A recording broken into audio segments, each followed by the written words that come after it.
Debo empezar explicándoles a ustedes que alguien habló a nombre de Casa Morelos a la oficina de Tatiana Cloutier para suspender el evento.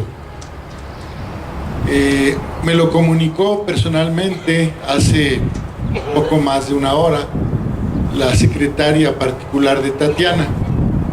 Yo le expresé que eso no era posible, que cómo alguien habla y puede suspender un evento así. Me dice que no fue hoy, que tiene días que habló para hacerlo, lo cual me sorprendió más porque le digo, bueno, ¿y por qué no nos buscó? ¿Por qué no nos llamó? Me dijo, pues porque no teníamos contacto, no sabíamos a quién hablar. Bueno, me pareció una respuesta fuera de lugar, porque cuando un político se quiere comunicar, creo que siempre encuentra la forma de hacerlo. El caso es que, por algo que todavía no queda del todo claro, alguien suspendió este evento. Y creemos que eso no debe ser motivo para suspender la presentación del libro, porque de todas maneras lo leímos, escribimos una reflexión al respecto y podemos compartir con ustedes, habiéndolo leído a conciencia y con detalle, podemos compartir con ustedes el contenido y hacer un cambio de impresiones, que es finalmente el objeto o finalidad de esta reunión. Pues iniciar la lectura, a la que siempre agrego o quito pedazos, y que será la base para que ustedes puedan hacer preguntas o comentarios sobre este extraordinario texto. El libro de Tatiana Cloutier es un testimonio de los nuevos tiempos. Primero, es un ejemplo de sinceridad. Los políticos tradicionales decían lo que era conveniente, o lo que ellos pensaban que sus interlocutores querían escuchar. Y en cierta forma, los que hacían política se entrenaban en el disimulo o la forma de guardar las apariencias. Yo fui testigo a lo largo de los más de 4 décadas que he trabajado en el Estado, cerca de los políticos. He sido testigo, de quien entrenaba su sonrisa ante un espejo para que fuera creíble y para que fuera la mejor cuando hablaran en público.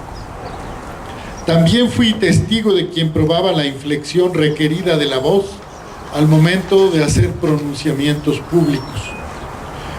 Los priistas incluso acuñaron aquel dicho de que la política era el arte de tragar sapos sin hacer gestos. Pero el libro de Tatiana es algo muy novedoso, porque lo primero que uno nota es una sinceridad plena, tal vez descarnada, completamente inusual. Y eso pone a nuestra testigo ante los ojos que escudriñan tal y como es, con sus alcances y sus tropiezos. En todo caso, Tatiana devuelve a la política esa antigua condición de acto público, es decir, de transparentar lo que se piensa y ser congruente entre lo que se dice y lo que se hace. Y teniendo frente a nosotros a un personaje de tal talante, estamos obligados a proceder de la misma manera. Tatiana no tendrá que leer entre líneas lo que queremos decir, ni requerirá de su intuición o de la suspicacia para ver qué ideas o propósitos tenemos más allá de las palabras. Puede tomar lo que decimos como una expresión directa y seremos muy claros. Segundo, sé que no reúno el perfil de aquellos políticos que Tatiana ve con simpatía. No pertenezco al tipo de políticos que a ella le agradan, y lo confieso de entrada. Primero, porque nunca hablo desde el lenguaje cotidiano, que es lo que ella ha hecho en este libro. Ese que se emplea en la vida diaria y permite la interlocución en los asuntos de la convivencia. Pero tampoco rindo culto a la legalidad, ni se ha caracterizado mi vida por el respeto de las formas. Hago fila en la cola de las tortillas, tal y como lo hace Tatiana, por respeto a los demás. y porque comparto con ella la idea de que debemos desterrar los privilegios. Pero no me engaño, porque sé perfectamente que soy un privilegiado, tanto por el origen que tengo, como por la educación que pude recibir, tanto por el estatus que me he procurado, como por el reconocimiento que he podido alcanzar con mi trabajo. Y eso parece que ella, en su caso, lo pasa por alto o lo desestima.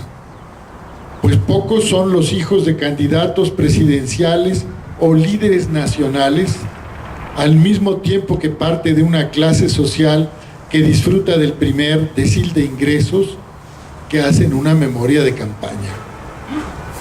Aún así, Tatiana mantiene una posición de extraordinaria modestia y prudencia a lo largo de sus 300 páginas, pero pierde de vista que es una persona muy privilegiada y que, mucho más allá de haber sido solo una cereza en un pastel que ya estaba cocinado, como ella se presenta a sí misma, su función a lo largo de la campaña presidencial que cambió el panorama político de una nación fue de tomar una masa en proceso de elaboración y darle un toque personal, tal y como un chef define la forma final y el aspecto de un platillo, para que los comensales lo celebren y no duden en comérselo. Digo que no pertenezco al grupo o género de políticos de su simpatía, porque me formé y me tocó otra época, en la que hacer campañas era un riesgo total de vida, y cuando ser de oposición implicaba enfrentar de manera frontal al Estado. Y mi generación, o aquellos de mi generación que decidimos que era más importante dar la pelea que convalidar la realidad, optamos por la subversión y la violencia que a Tatiana desagradan. Y yo soy un sobreviviente, habiendo dejado atrás miles, literalmente miles, de compañeros muertos en la confrontación. Eso me ha dado otro perfil que el que celebra Tatiana, y desde ese perfil es que hoy comento.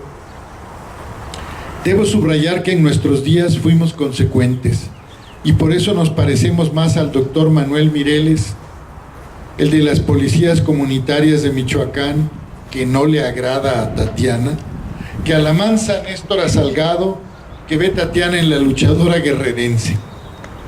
Yo participé como Manuel en la fundación de grupos armados y fui parte de algunos hechos de violencia.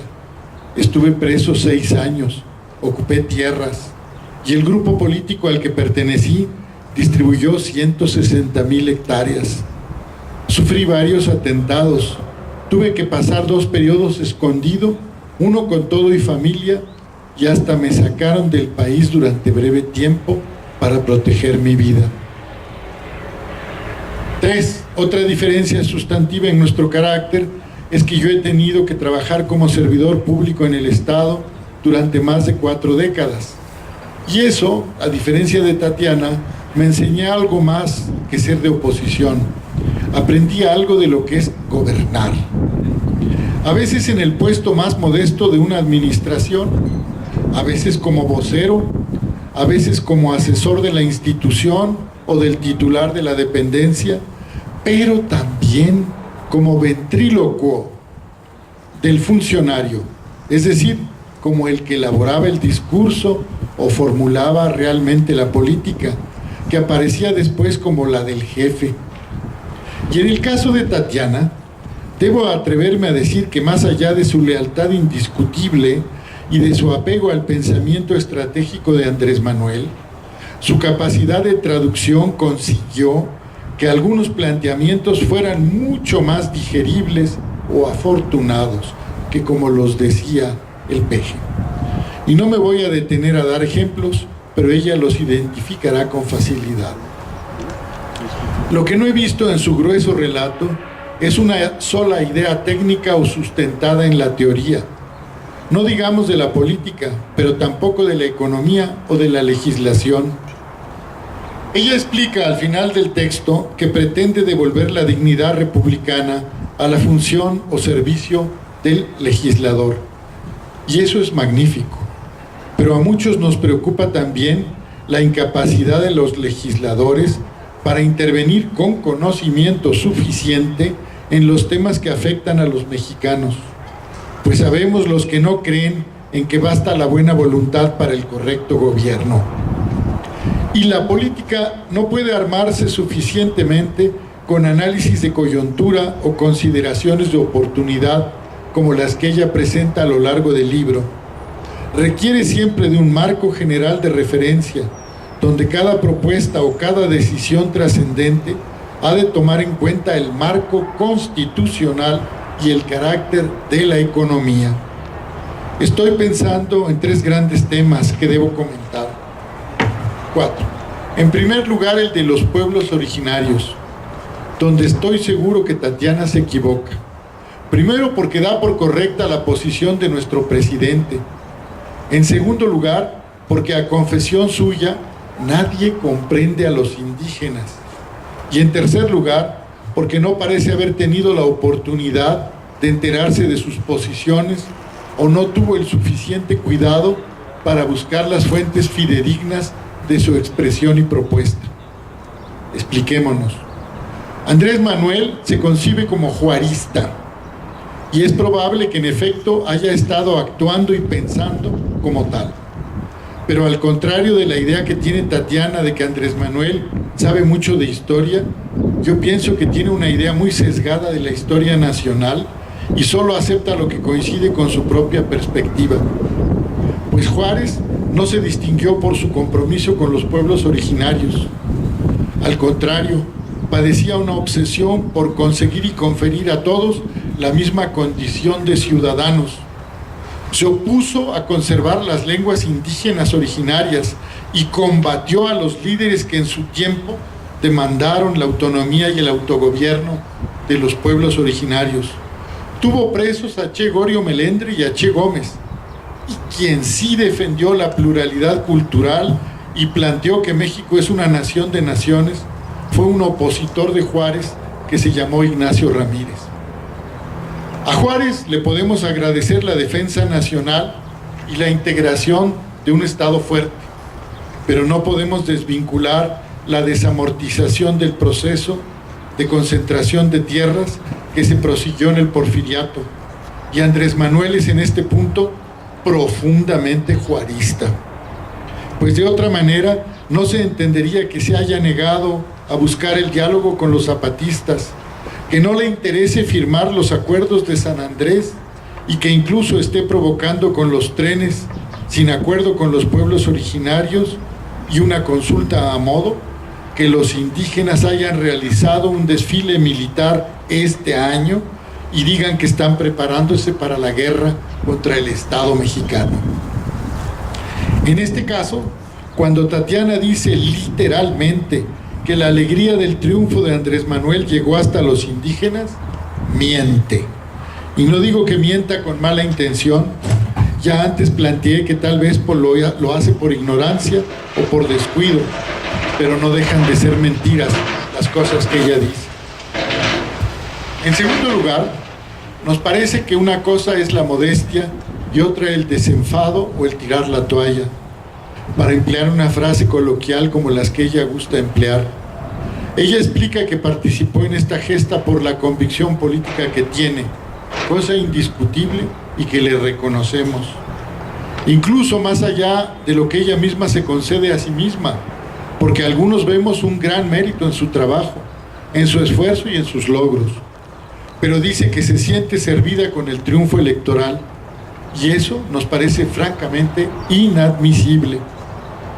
Yo comprendo perfectamente su situación familiar que ella explica, la situación escolar de su hijo preparatoriano, al que ella acompaña en Monterrey, y la salud de su esposo, y es muy loable que en medio de tanta responsabilidad que ha tenido, ella al mismo tiempo mantuvo y cumplió su papel como parte de una familia.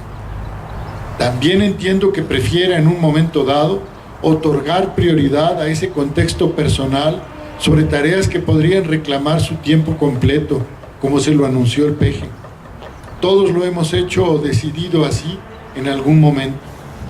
Sin embargo, quiero decirle que ella sigue siendo corresponsable de que ese triunfo electoral alcance los objetivos que se contienen en el plan de gobierno o en la visión de país que ella y el equipo de Andrés Manuel fueron elaborando a lo largo de la campaña, y que su corresponsabilidad no es renunciable, pues ella contribuyó a que este gobierno llegara y está comprometida a que este gobierno cumpla, y eso trasciende su propósito de dignificar la función del poder legislativo. Tengo una hipótesis sobre la buena estrella de Tatiana en esta campaña. Ciertamente supo siempre mantener una posición propia, y también es cierto que Morena, como movimiento que no ha tenido hasta ahora una disciplina estricta de partido, hizo posible que cada uno de sus líderes pudiera expresarse con cierta individualidad. Eso es importante e innegable. Pero las expresiones personales que ella tuvo y que contrastaron con las expresiones de Andrés Manuel solo ocurrieron en el terreno de la operación y la logística. En ningún momento de su relato nos refiere ella que hayan hablado de lo que debe entenderse por democracia o democratización, o de los cambios en la política fiscal, o de redistribución del ingreso, o en el asunto de la deuda. Y tiene, además, en algún momento, expresiones de elogio sobre Andrés Manuel en el terreno financiero o económico, como cuando dice que es el principal experto en el FOBAPROA. En esto me permito disentir radicalmente de su apreciación, y justo por ello creo que Tatiana permaneció en un ámbito de trabajo y participación en el que era posible trabajar en armonía. Claro, como no tenía nada que discutir con Mario Delgado, no le pareció relevante cederle la coordinación de Morena en la Cámara de Diputados. Pero o no sabe Tatiana o no tiene elementos para saber que Mario Delgado ha sido uno de los enemigos del sector social de la economía de este país, y que durante su gestión en la CONDUCEF participó y avaló procesos que afectaron a muchas cooperativas a las que el régimen anterior persiguió y trató de desaparecer. Más de 60 cooperativas fueron clausuradas con la connivencia de la CONDUCEF, de la que era titular Mario Delgado. Pero más allá de la cuestión electoral, no parece haber hablado del tema tampoco con el mismo Andrés Manuel, y yo sí tengo la mala experiencia, pues cuando nuestro actual presidente era el jefe nacional del PRD y militábamos en el mismo partido, yo le presenté una carpeta con estadística, gráficas de significación, papel histórico, proyecciones, población, actividades y tareas a realizar en el sector social. Y él me contestó preguntándome qué relevancia o papel tendrían tales propuestas mías en la siguiente votación presidencial. Cuando le contesté a Andrés que no estaba yo ahí para sumarme a sus preocupaciones de campaña, sino a las tareas estratégicas de un proyecto nacional, me dijo que no tenía tiempo para verlas, que él se lo recordara cuando fuera gobierno. Y ahora que es gobierno, y que le escribí al respecto recordándole el tema, puso a un equipo que no sabe nada de economía social o que ignora por completo al sector o lo desprecia. Y ahí no es cuestión de memoria, sino de autosuficiencia. Paso a la siguiente cuestión. Tatiana describe varios momentos en que nuestro actual presidente se comporta o conduce con extraordinaria humildad o mansedumbre.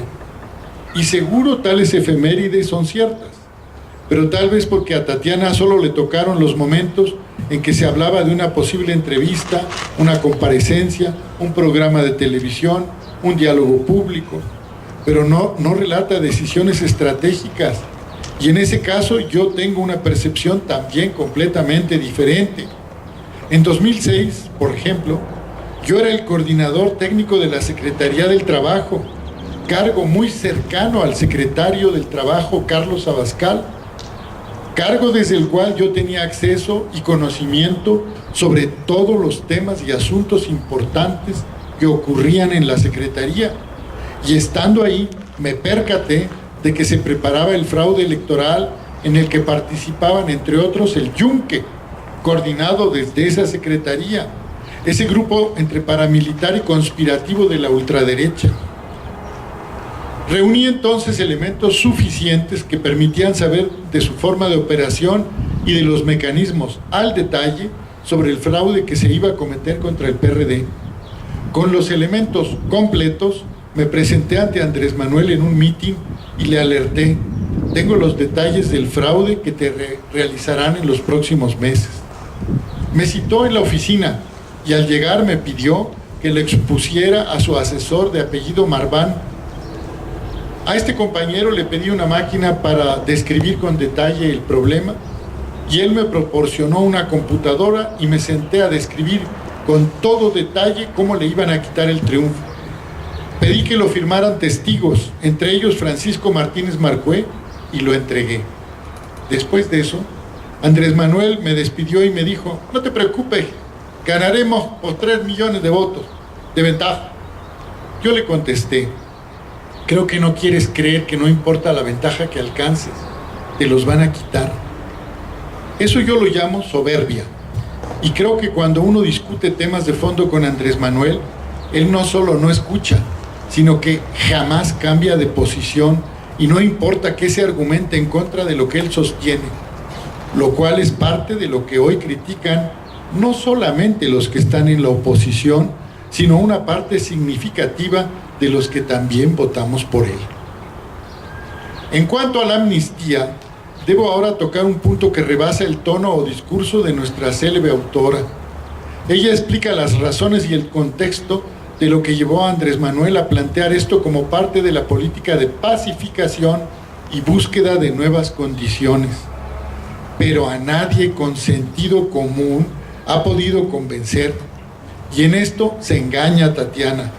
Primero, porque no podemos aceptar que gente como Romero de Champs se haya reelegido en el cargo de secretario general del sindicato, ya bajo la presente administración, con la aquiescencia de la secretaria de Gobernación y la secretaria de Energía por un nuevo periodo, en lugar de estar en la cárcel.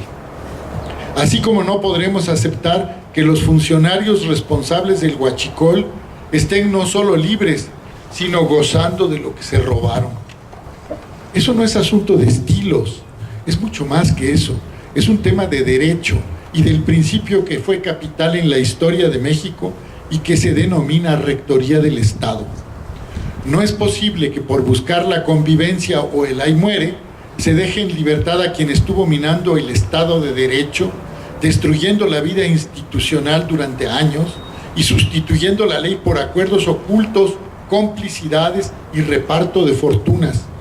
Pues el Estado de Derecho no comienza con un borrón y cuenta nueva. Y ahí está el ejemplo de Guatemala o de cualquier país de América Latina en donde se ha empezado a castigar a los asesinos y a los saqueadores. Fujimori está preso, los militares de Argentina están siendo procesados y en Chile los asesinos de Víctor Jara han recibido condena. La rectoría del Estado en este país es algo que se ejerció durante mucho tiempo para colocar el interés social o mayoritario por sobre el interés privado y los privilegios. Y no solo aparece en varios párrafos de la Constitución, sino más importante aún, en el espíritu del quehacer gubernamental, cada vez que decidió defenderse el interés común por encima de los intereses particulares. Tatiana parece estar armada de demasiada buena voluntad e insuficiente malicia o excesiva candidez. Pues ¿cómo puede apreciarse en su libro? Le tuvo enorme aprecio a Jorge Castañeda, ella así lo dice, y juzga también como un gran legislador a Pablo Gómez, que nosotros sabemos participó en la redacción de la reforma financiera de Peña Nieto y como parte del acuerdo. Cosas que ignora o que Tatiana pasa por alto en medio de esa postura de soy gente bien portada, que solo pierde las formas de manera excepcional. Reniega de los momentos en que se llegó al insulto y defiende una cordialidad que opaca la lucha de clases, o más precisamente, lo opuesto y antagónico de los planteamientos que todos los días vivimos en la vida real. Esta actitud blandengue nos ha llevado a que hoy tengamos en la Cámara de Diputados 2 proyectos de Plan Nacional de Desarrollo, uno entregado, según esto, por la redacción del Ejecutivo y otro redactado desde la Secretaría de Hacienda. ¿Cuándo había ocurrido algo así en México?